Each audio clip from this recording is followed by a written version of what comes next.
Sebetulnya saya nggak terlalu siap karena kesana sini dalam beberapa hari terakhir ini, jadi ini nggak tahu, mudah-mudahan masih pas gitu. Tapi ini nggak apa-apa kalau nggak pas, itu memberikan ruang bagi Pak Rocky Gerung untuk kritik saya habis-habisan nanti. Sebetulnya Pak, Bapak-Bapak, ini kegiatan dibuat untuk mendukung saya menjadi ketua LPS lagi. Kata Bang Saganda, harus promosi lu Pur. Siap. Jadi kita LPS membiayain kegiatan ini Pak. Rupanya Great Institute ini over deliver. Bukan jadi ketua LPS, tahu-tahu jadi Menq.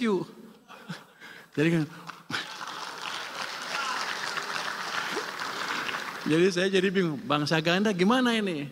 Anda salah strategi, kekencengan gasnya, pelanin dikit.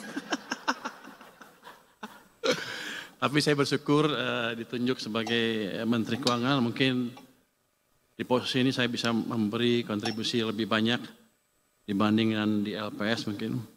LPS juga lembaga penting, tapi duduknya di belakang. Kalau bank-bank jatuh, baru kita bekerja keras. Jadi, tapi di sana gajinya gede.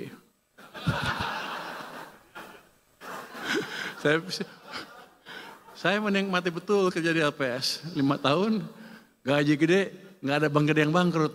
Jadi nganggur. Bulanan nggak boleh ngomong gitu ya Bu saya Bu ya. Bulanan saya lihat tadi bulan. Jadi waktu dilantik di Kementerian Keuangan, saya tanya ke Sekjen, gaji di sini berapa? Sekian. Waduh turun. Jadi gengsinya lebih tinggi tapi sepertinya gajinya lebih kecil.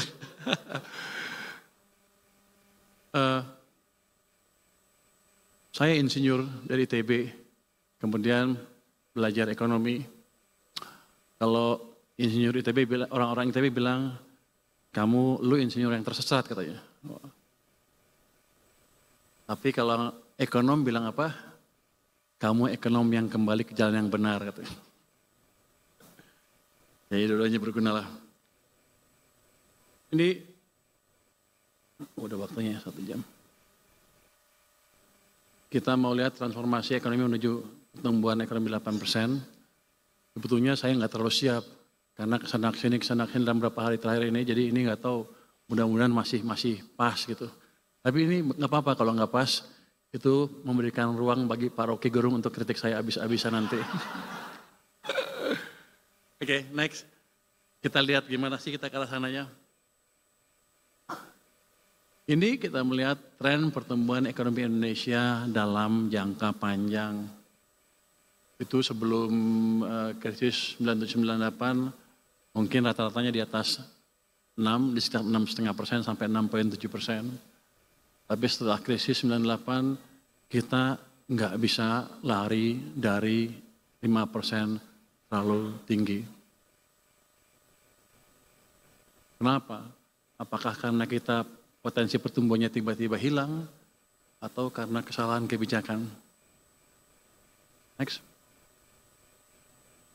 Padahal kita tahu untuk menjadi negara maju di mana suatu negara keluar dari apa yang disebut middle income trap, suatu negara perlu tumbuh double digit selama lebih dari 10 tahun, hampir rata-rata. Jadi kalau kita menerima nasib dengan tumbuh 5% aja, udah bagus, ya kita dikutuk akan tetap berada di middle income trap seperti ini, seperti sekarang. Ya kalau lagi senang maju, ini kalau agak susah dikit, misalnya lagi down ekonominya, rakyat susah lagi. Jadi kita nggak akan pernah bisa makmur kalau begitu caranya. Jadi ketika Pak Prabowo bilang kita akan menciptakan pertumbuhan ekonomi 8%, saya senang juga, bagus nih, kita kejar. Nggak gampang, tapi mungkin. Next. Ini kita lihat, saya sebutkan tadi, negara-negara yang mengalami pertumbuhan, yang menjadi negara maju. Itu Jepang, kalau Jepang kan kita tahu sekarang pertumbuhannya rendah sekali, 0,1. Tapi kita lihat di tahun 60-an, tumbuhnya itu double digit. Dalam waktu yang cukup panjang. Selamat datang Pak Misbakun. Pak Misbakun bos saya, sebentar lagi saya menghadap dia di sore hari ini. Jadi saya harus sambut beliau. Yang di sebelah kanan, Korea Selatan sama juga. Double digit selama puluhan tahun. Contoh yang lain, Cina sama juga. Double digit selama 10 tahun lebih. Makanya Cina sekarang sudah mau menyaingi atau menyusul Amerika Serikat. Next. Jadi kalau kita mau menjadi negara maju, kita harus berani menuju menciptakan pertumbuhan ekonomi yang lebih tinggi. Dan senjata kita cukup besar. Kan orang sering bilang, oh globalnya rusak. Nggak apa-apa kalau kata saya.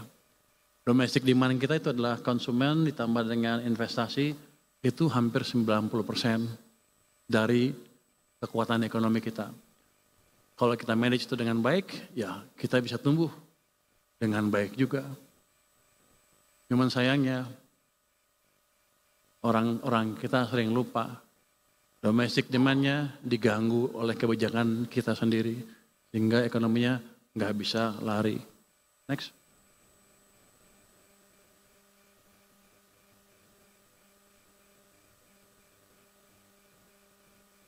Ada perdebatan.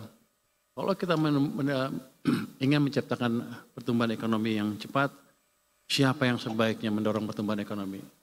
Pemerintah atau swasta?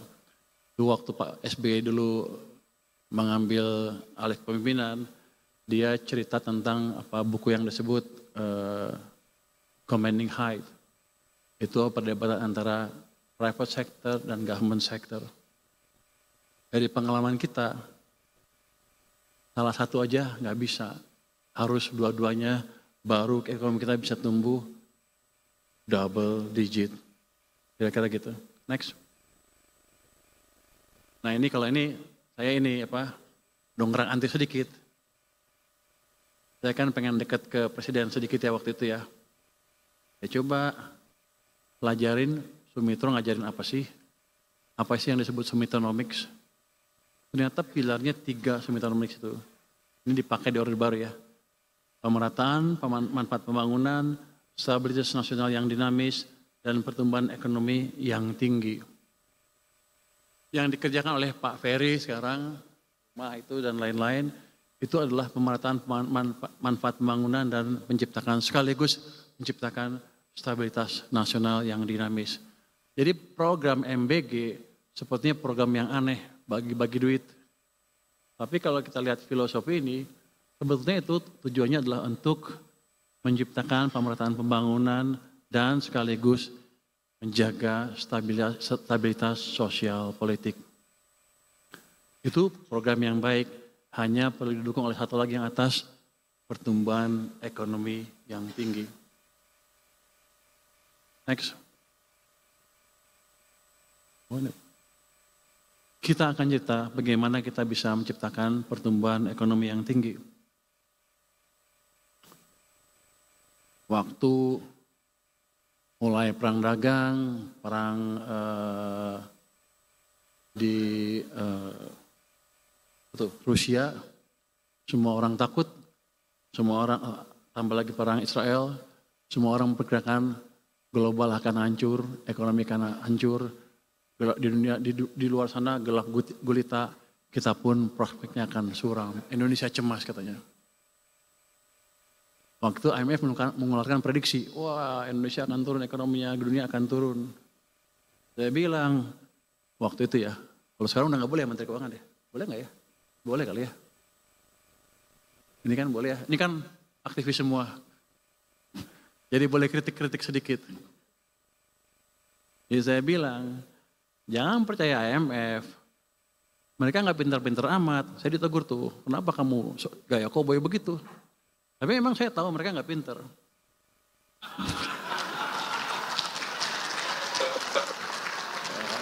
Ini nggak ada wartawan. Yang itu off the record ya. Terbukti. Dalam sebulan kemudian, dia rubah lagi pertumbuhan global tadi diturunkan ke 2,8%. Berapa bulan kemudian dinaikin lagi ke 3%. Wah, kok begitu? Kita diturunkan ke 4,7, berapa bulan kemudian lagi dinaikin ke 4,8. Saya yakin bulan depan dinaikin lagi. menuju 5 lagi. Artinya apa? Memang ketika keadaan lagi goncang gitu, nggak ada yang bisa memprediksi dengan akurat. Ya orang kita aja yang agak-agak silau sama orang asing, begitu orang asing turunkan, kita ikut, kita akan suram. Saya bilang jangan takut, domestic demand kita kuat, kita jaga aja, selesai. Tapi yang ini menunjukkan bahwa ya kita jangan terlalu takut sama prediksi-prediksi asing, mereka nggak sepintar kita juga, nggak boleh ngomong gitu juga katanya. Nggak boleh ngomong mereka nggak sepintar kita. Itu panitia menuduh saya, kamu bilang IMF bodoh ya? Enggak, saya bilang mereka nggak sepintar saya.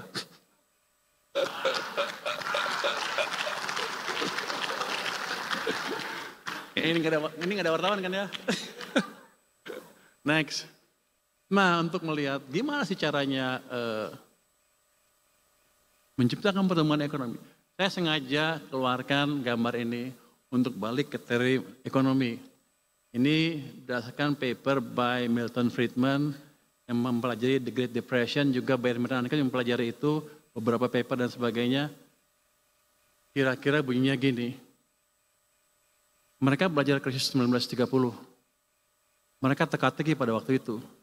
Kenapa bunga nol ekonomi Amerika masih hancur juga? Harusnya kan jalan. Terus mereka pelajarin. Walaupun bunganya nol, tapi uangnya tumbuhnya negatif. Yang ini M0 atau mereka bilang base money ya. Uangnya tumbuhnya negatif. Ini yang artinya di sistem uangnya kering. Makanya ekonomi hancur. Itu yang menjadi landasan dia mengumumkan teori, katanya kalau Anda lihat kebijakan moneter, jangan dari suku bunga aja. Anda lihat, bahkan dia bilang jangan dari suku bunga. Anda lihat dari laju pertumbuhan uang beredar. Kalau pertumbuhannya kencang, berarti kebijakannya longgar. Kalau pertumbuhannya negatif atau nol, kebijakannya ketat di situ. Itu teori dasar moneter.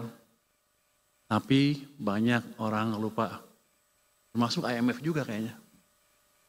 Next. Oh itu nggak boleh ya. Tapi saya yakin IMF juga lupa. Next. Saya diketawain katanya.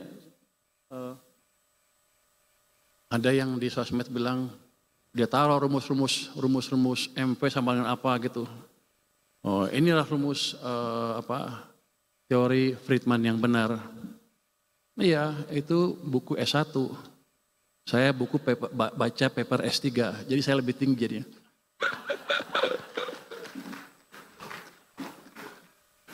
Ini menterinya banyak bercanda ya, biar aja lah. Gimana? Di perekonomian Indonesia. Ini nggak ada pinter ya. Sama. Uang amat berpengaruh kepada kinerja ekonomi kita. Saya tunjukin yang gampang-gampang aja ya.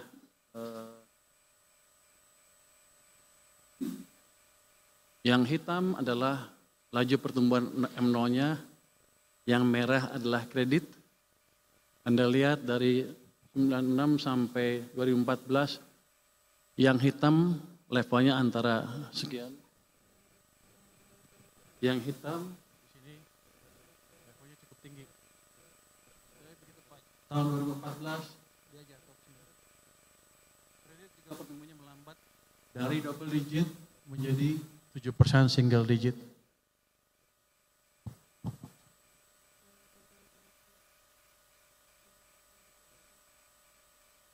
Bahkan sebelum kita COVID kan 2020 nih. 2018 uang kita M0-nya tumbuhnya rata-ratanya hampir nol. Ekonomi kita susah. Jadi sebelum krisis, memang kita mode pertumbuhannya kalau saya bilang waktu itu, we are in a self-destruct mode. Merusak diri sendiri. Gimana waktu saya di mana? Saya di maritim, waktu itu saya nggak monitor ini. Di maritim saya asik mancing aja ngeliatin ini. Tapi tahun 2020, saya dipanggil ke sana, suruh bantu ke istana ya. Di sini posisi uang waktu itu, di bulan Februari Maret ya. Ini minus 15%. Hampir kita hancur. Betul-betul dikeringkan uang. Kita paksa naikin. Kita di Maritim mana bisa maksa. Ini nggak ada BI kan ya? Nggak ada ya. Maaf kalau ini. Kita paksa dari istana supaya uang masuk ke sana. Ini masih nggak cukup. Di sini kita paksa fiskal, gelontorin uang seperti yang saya lakukan kemarin. Hari ini efektif. Gelontorkan uang kamu jangan taruh di bank sentral, taruh di sistem ekonomi. Akibat ekonomi pertumbuhannya seperti ini, kredit tumbuh lagi, kita recover. Tapi habis itu, jadi saya mau ngeritik Pak Rocky Gerung sedikit. Dia suka ngeledekin Jokowi nggak ngapa-ngapain. Ini Pak.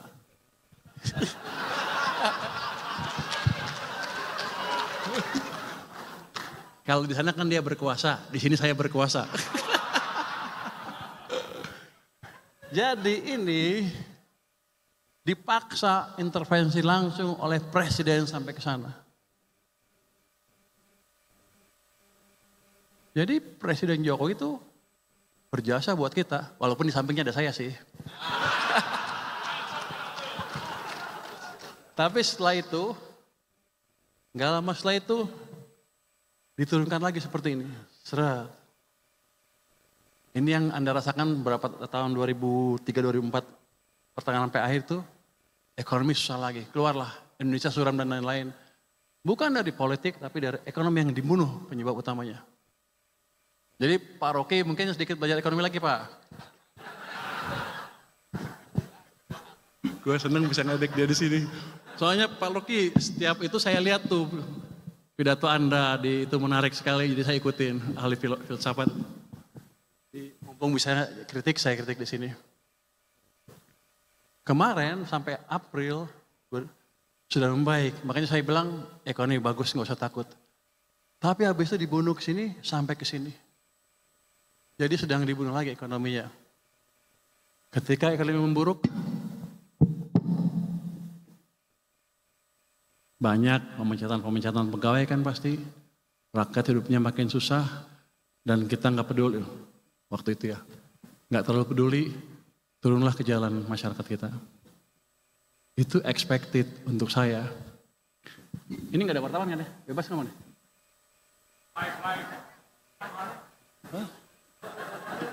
Mas agak aman nih? Aman ya? Media off the record ya. Saya lupa ada Kuto Komis 11. Izin Pak Ketua. Jadi kita sedang dibunuh. Kalau ekonomi seperti saya ngelihatnya dia tuh ini jebakan ekonomi. Tinggal tunggu jatuhnya. Kalau nggak cepat-cepat diperbaiki. Waktu itu awal tahun tidak ada yang memberitahu. Saya mau kasih tahu takut. Saya di LPS nggak boleh ngomong begini-begini. Kalau saya sekarang di keuangan boleh lah. Karena kalau LPS tunggu di belakang nggak bisa masuk ke depan. Bulan Februari tahun ini waktu itu Pak Jokowi masih sehat. Saya ke tempatnya Pak Jokowi. Pak Jokowi, ini ekonomi mau hancur bentar lagi. Itu posisinya di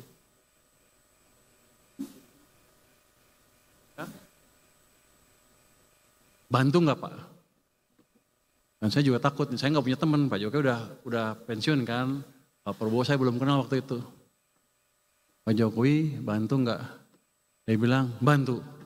Baru saya berani kasak-kusuk sana sini, mencoba memberikan informasi bahwa ada masalah di perekonomian. Tapi ini jatuhnya begini, kita nggak usah takut. Ini di bawah kendali kita 100%. Jadi selalu saya bilang, kita nggak usah takut global dan lain-lain. Kita punya policy dalam negeri yang cukup kuat, domestiknya gede, tergantung kebijakan kita sendiri. Jadi saya selalu bilang, nasib kita di tangan kita sendiri.